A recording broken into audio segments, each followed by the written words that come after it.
6 rumah warga di permukiman padat penduduk di Matraman, Jakarta malam tadi ludes terbakar.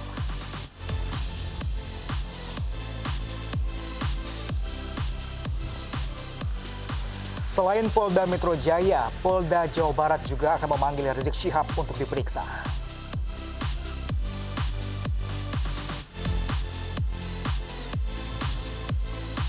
Badai musim dingin menerjang kawasan sepanjang pantai Adriatik, Kroasia.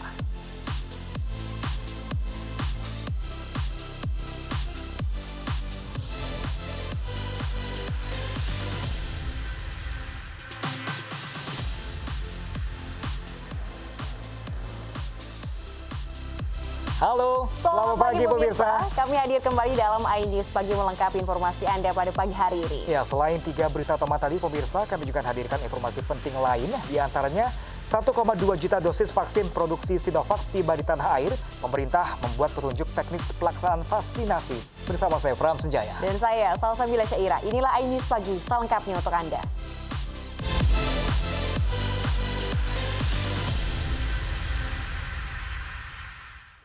Pemirsa, di informasi pertama, 6 rumah warga di permukiman padat penduduk di Matraman, Jakarta malam tadi ludes terbakar. Ya, belum diketahui penyebab pasti kebakaran. Kebakaran terjadi di Jalan Matraman 2, Jakarta Timur. Padatnya rumah warga membuat api cepat merambat meluluh lantahkan 6 rumah. Petugas dari Sudin Damkar Jakarta Timur dibantu warga berusaha memadamkan api agar api tidak meluas. Menurut warga, api tidak tiba-tiba membesar dan membakar rumah. Belum diketahui penyebab pasti kebakaran.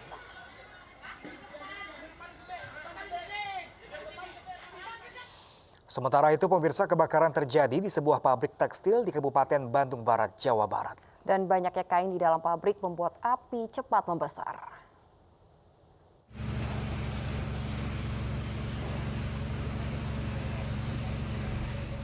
Api dengan cepat menghanguskan seluruh bagian pabrik tekstil Kencana Fajar Mulia di Jalan Pasir Paku, Desa Giri Asi, Bandung Barat, Jawa Barat. Banyaknya material yang mudah terbakar berupa kain membuat api cepat membesar. Beruntung para pegawai yang tengah bekerja sempat menyelamatkan diri keluar dari pabrik. Petugas mengamankan. Jadi kita begitu datang, para karyawan suruh keluar semua untuk keamanan. Kemudian kami sama anggota Koramil mengamankan siapa-siapa aja yang belum keluar. Kita teriak-teriak tadi supaya para karyawan keluar. 6 unit mobil pemadam kebakaran dikerahkan. Belum diketahui pasti penyebab kebakaran. Namun kerugian ditaksir mencapai ratusan juta rupiah. Dari Bandung Barat, Jawa Barat, Yuwono, iNews melaporkan. Pemirsa, curah hujan yang masih tinggi menyebabkan sejumlah wilayah di Lebak, Banten terendam banjir. Ya, banjir kali ini karena luapan Kali Ciujung mencapai ketinggian 5 meter. Ini majelis kami ya yang terendam, majelis sholawat saum pemanah rasa, sudah tidak berbentuk lagi. Banjir yang menerjang Kelurahan Muara Ciujung Barat, Rangkas Bitung, Lebak, Banten mencapai 5 meter dan menenggelam ke beberapa rumah warga. Banjir yang disebabkan meluapnya Kali Ciujung ini dampak dari tingginya intensitas curah hujan yang terjadi sejak beberapa hari terakhir.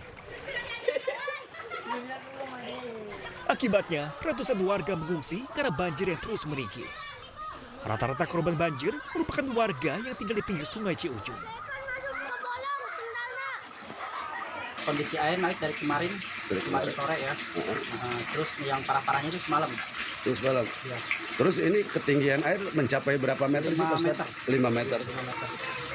Terus ada berapa kampung sih di sini yang terendam, Pak Ustadz? Kalau kampung cukup banyak karena sekeliling sini dekat dengan Sungai Ciujung ya. Muara, ya. Kini warga membutuhkan bantuan makanan dan obat-obatan sebab persediaan untuk kebutuhan sehari-hari para pengungsi semakin menipis. Saat ini kendalanya kita justru sudah menipis, jadi diharap dari pihak manapun kita kalau ada yang mau sumbangsi atau misalkan donatur.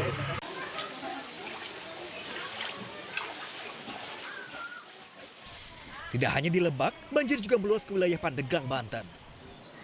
Banjir merendam ribuan rumah yang tersebar di 10 kecamatan dan memutus akses jalan. Akibatnya, warga terisolasi karena tidak bisa beraktivitas. Salah satunya di Luwiranji, Desa Pasir Loa, Kecamatan Sindang Resmi, Pandeglang, Banten. Hingga saat ini, korban banjir mengaku belum mendapatkan bantuan logistik dari pemerintah daerah. Dari Lebak dan Pandeglang, Banten, Iskandar Nasution, iNews melaporkan.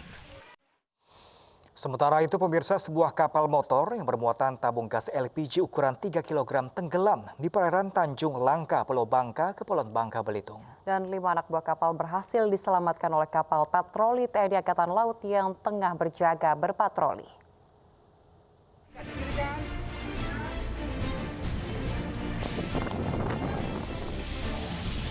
Lempar agak jauh. Inilah detik-detik upaya penyelamatan anak buah kapal motor Rizky Biliton bermuatan gas LPG ukuran 3 kg yang mengalami kebocoran setelah dihantam cuaca ekstrim di perairan timur laut Tanjung Langka, Pulau Bangka, Kepulauan Bangka, Belitung pada Minggu sore.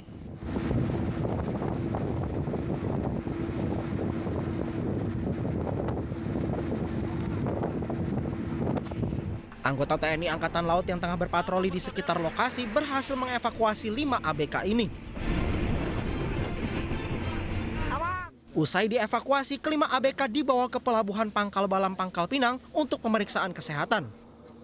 Alhamdulillah 5 orang yang di ABK-nya KM Rizky Biliton selamat dan sudah diberikan atau diserahkan ke kita lanal. Selanjutnya akan kita serahkan ke keluarganya dan ke pemilik kapal. Berlima satu pelampung. Itu berapa lama bertahan di tengah laut, Pak, sebelum dijemput pakai kari, Pak? Waktu pulang itu ada Palinda, Gering, lewat patroli. Beruntung tidak ada korban jiwa dalam peristiwa tenggelamnya kapal. Kelima ABK diizinkan pulang setelah dipastikan kondisi kesehatannya. Dari Pangkal Pinang, Bangka Belitung, Haryanto, iNews melaporkan. Pemirsa, polisi menangkap seorang kurir sabu di Medan, Sumatera Utara yang kabur setelah menabrak pengendara motor. Petugas pun menemukan 1 ons sabu yang disembunyikan dalam saku celananya. Ya, pemirsa, sementara di Makassar, Sulawesi Selatan, ada 2 pemuda kedapatan membawa 1 paket sabu saat terjaring razia protokol COVID-19.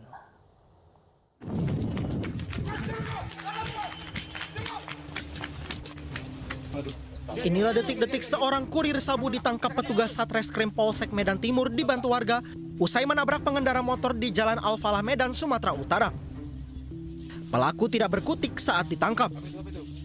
Dari hasil pemeriksaan, petugas menemukan 1 ons sabu di saku celananya.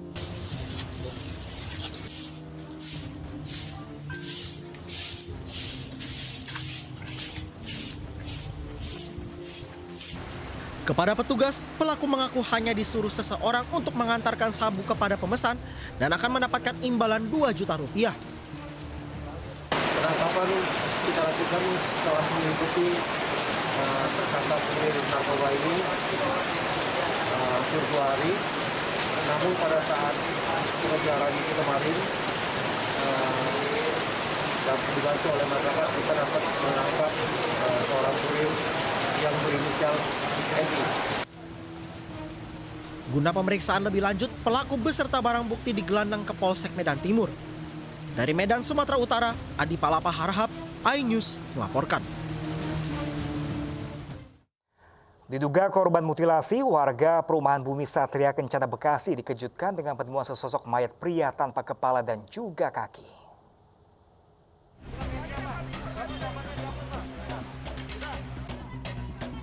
Jasad termutilasi ditemukan di pinggir kali sekitar Jalan KH Nur Ali, Kalimalang, Bekasi, Jawa Barat.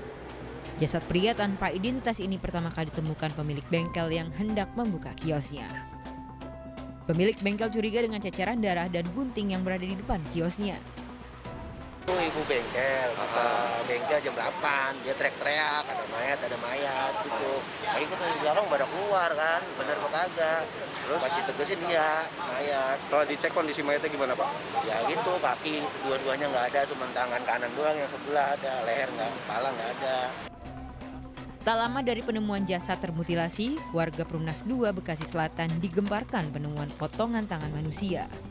Potongan tangan itu ditemukan tukang sampah yang hendak memindahkan sampah dari kendaraannya. Tangan itu dibakar? Masih dibakar. Belum turun di bawah? Belum turun di bawah. Bang, itu sampah dari mana sih Bang? Kadunggung. Kalau nggak salah sih. Dari beberapa RT itu? Itu 3 RT. 3 RT, RT mana? RT apa mana aja? RT 1, 2, sama 632. Polisi akan mengidentifikasi apakah potongan tubuh dari dua lokasi yang berbeda ini berasal dari satu jasad yang sama atau tidak.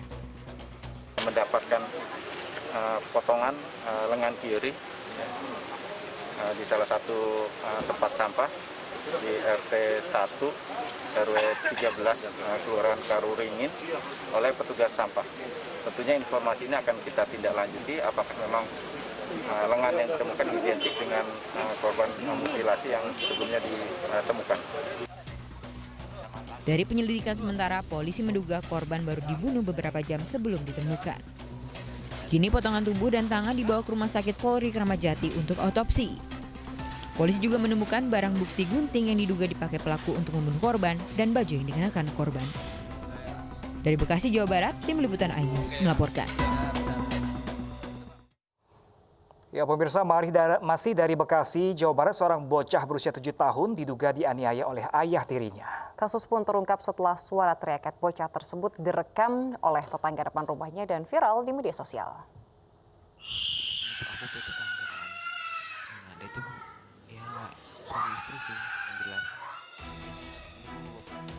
Suara teriakan bocah 7 tahun yang diduga dianiaya ayah tirinya direkam tetangga depan rumah korban dan sempat viral di media sosial. Menurut keterangan tetangga, sering terdengar suara bocah berteriak histeris dari dalam rumah. Tapi kalau misalnya dia sering teriak apa segala macam tahu ya? Pas mau ke warung, saya ke warung kalau lagi nangis gitu doang. Bapaknya kerja apa sih Bu itu Bu? Anak kecil mana? Enggak tahu. Taunya katanya pelaut. Oh, gitu. pelaut. Itu doang aku ya, karena di depan bidan Nuri. Pikirku ini apa? Oh itu dekat depan bidan ya? Kasus ini kemudian dilaporkan ke polisi. Petugas yang datang memeriksa ke lokasi mendapati bocah 7 tahun yang menjadi korban penganiayaan dan kekerasan oleh ayah tirinya. Pada saat di TKP benar saja orang tua dari si anak mengakui bahwasanya ia memukul anak tersebut. Jadi ini bapak tiri memukul anak tirinya. Polisi lalu membawa korban dan pasutri yang baru menikah 3 tahun ini ke Polsek Pondok Gede. Dari hasil mediasi, ibu korban meminta kasus ini tidak diperpanjang dengan alasan menjaga keutuhan rumah tangga.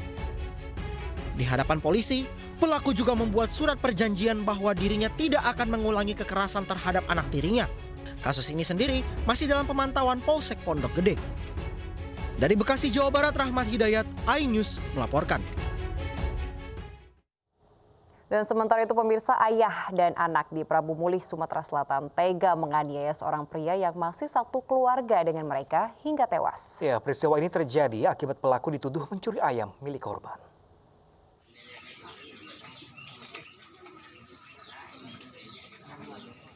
Warga desa Tanjung Telang, Kecamatan Prabu Mulih Barat, Kota Prabu Mulih, Sumatera Selatan, dikejutkan dengan temuan jasad pria dengan kondisi mengenaskan.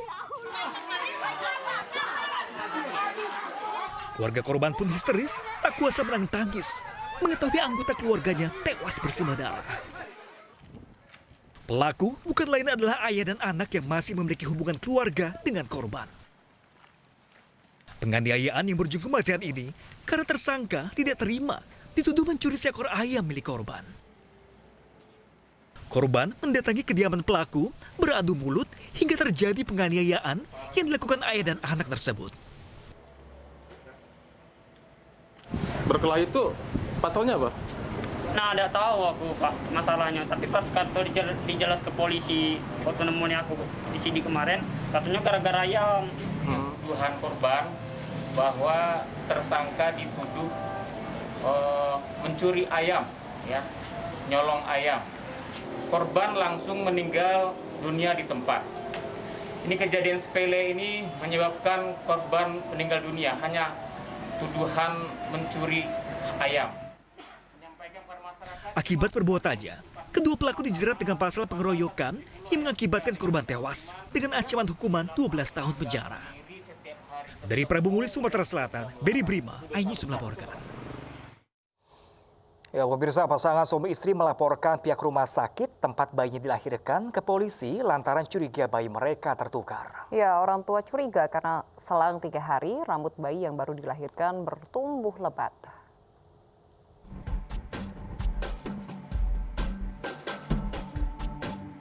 Bayi mungil yang baru dilahirkan ini diragukan oleh pasangan suami istri Subroto dan Nurmaningsih. Mereka curiga jika bayinya tertukar. Kecurigaan berawal saat pertama kali menyusui bayi dalam kondisi tak berambut. Namun selang 3 hari kemudian, saat sang ibu hendak menyusui kembali, tiba-tiba bayi sudah berambut tebal. Bayinya sempat ketemu tapi cuman lihat dari jarak jauh. Bayinya dilihat sama keluarga saya, nggak dikasihin. Diminta foto sama saya, nggak dikasih. Nggak dikasih pegang apa enggak? Nggak dikasih pegang.